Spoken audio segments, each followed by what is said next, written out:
পয়গম্বর মুসা নবী আল্লাহর কাছে কথা বলার জন্য যাচ্ছে, এমনি একজন ধনী লোকের সাথে সাক্ষাৎ।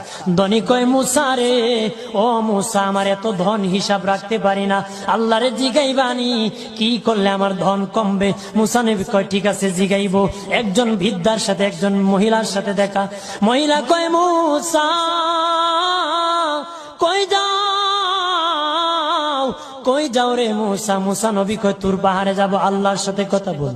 মুসা রে, আল্লাহরে জিগাইবানি, আমি গরিব মানুষ, আমি ভালো কিছু কিনতে পারি না, ছেলে মেয়েকে ভালো কিছু খাওয়াইতে পারি না, ভাঙ্গা গোর, এত গরিব, ভালো করে ঘর বানাইতে পারি না, আল্লাহরে জিগাইবানি কি করলে আমার উন্নতি হবে, ধনী হব, টাকা পয়সা হবে, আল্লাহরে জিগাইবানি।